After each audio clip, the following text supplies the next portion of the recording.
சிதம்பரம் நடராஜர் கோவிலில் புதிதாக கட்டப்பட்ட கட்டுமான பணிகளை தொல்லியல் துறை மற்றும் இந்து சமய அறநிலையத்துறை அதிகாரிகள் ஆய்வு செய்து வருகின்றனர்.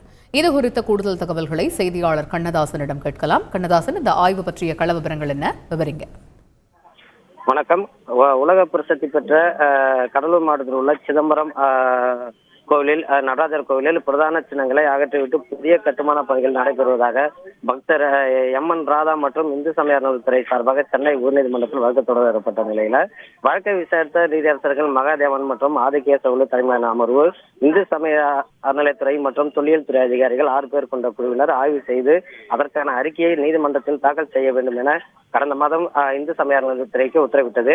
அதனைத் தொடர்ந்து சிதம்பரம் நடராஜர் கோவிலுக்கு இந்து சமய அறநிலையத்துறை கூடுதல் ஆணையர் சங்கர், கடலூர் மாவட்ட இணை ஆணையர் பரணிதரன், திருவண்ணாமலை மாவட்ட இந்து சமய அறநிலையத்துறை இணை ஆணையர் ஜோதி, தொல்லியல் துறை ஆலோசகர் மணி உள்ளிட்ட 6 பேர் கொண்ட குழுவினர் நடராஜர் கோவிலில் கட்டுமான பணிகள் குறித்து ஆய்வு செய்ய தமிழக அரசாணை வெளியிட்டது. முன்னதாக ஆய்வு குறித்து இந்து சமய அறநிலையத்துறை சார்பாக சிதம்பரம் நடராஜர் கோவிலில் தீட்சர்களும் கடிதம் அளிக்கப்பட்டது. அதனை பெற்றுக்கொண்ட தீட்சர்கள் ஆய்வு குறித்து தங்களது முன்கூட்டியே எதுவும் தெரிவிக்கவில்லை எனவும் தங்கள் நிர்வாகத்தின் செயலாளர் ஊரில் இல்லாததாலும் தங்களது ஆட்சேபனை தெரிவித்து பதில் கடிதம் அளித்தனர். அதனை பெற்றுக்கொண்ட இந்து சமய அறநிலையத்துறை அதிகாரிகள் உயர் அதிகாரிகளும் ஆலோசனை செய்வதாக தெரிவித்து சென்றனர்.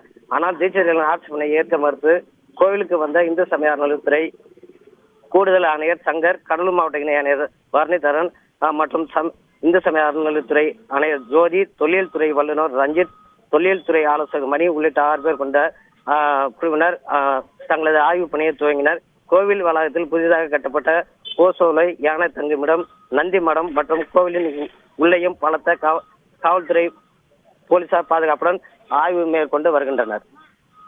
தகவல்களுக்கு நன்றி கண்ணதாசன். செய்திகளை உடனுக்குடன் தெரிந்து கொள்ள உடனே சப்ஸ்கிரைப் பண்ணுங்க.